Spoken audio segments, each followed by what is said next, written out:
எல்லே இளங்கிளியே இன்னமுறங்குதியோ சில்லென்னழையேன்மின் நங்கை மீர் போதருகின்றேன் வல்லை உன் கட்டுரைகுள் பண்டேயுன் வாயருதும் வல்லீர்கள் நீங்களே நானேதானாயிடுகா ஒல்லை நீ போதாய் உனக்கென்ன வேறுடையை எல்லாரும் போந்தாரோ போந்தார் போந்தெண்ணிக்கொள் வல்லானை கொன்னானை மாத்தாரை மாத்தழிக்க வல்லானை మాయనై పాడేలోరెంబావాయ్.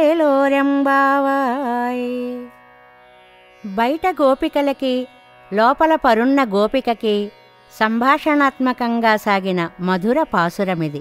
లేత చిలుకలా మధురంగా పలికే తల్లి, ఇంకా నిద్రపోతున్నావా? లేచిరా అన్నారు వీరు. ఆవిడ అబ్బా జిల్లుమనేలా పిలవకండి, వస్తున్నానుగా అంది.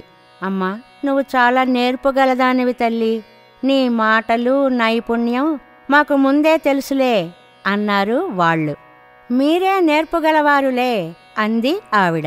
అబ్బో కఠినలు, పోనిండి నేనే కఠినురాల్నిలెండి అందావిడ మళ్ళీ లోపల నుంచి. ఇలా ఏకాంతంగా ఉన్నావు, నీ ప్రత్యేకత ఏమిటమ్మా? తొందరగా రారాదు అన్నారు బయట గోపికలు. అంతా వచ్చారా? అది ఆవిడ ప్రశ్న. ఆ, బయటకు వచ్చి లెక్క పెట్టుకో, అందరూ వచ్చారు అన్నారు. అయితే వచ్చాక నేనేం చెయ్యాలి అంది ఆవిడ. కువలయాపీడమనే ఏనుగని చంపినవాడు, శత్రుదర్పాన్ని అణచినవాడు, మాయావి అయిన శ్రీకృష్ణుని కీర్తిని గానం చేద్దామమ్మా, రా అంటూ గోపికలందరూ కూడా ఎంతో ఆనందంగా ఆహ్వానించారు లోపల గోపికని. ఈనాటితో 10 మంది గోపికలను లేపడం అయింది అంటారు. ఇది 10 అని చెప్పినా అందరూ అందరినీ లేపినట్లుగా భావించుకోవాలి అంటారు పెద్దలు. ఇందులో తిరుప్పాణాళ్వారనే మహానుభావులని లేపినట్లుగా పెద్దలు వ్యాఖ్యానిస్తారు.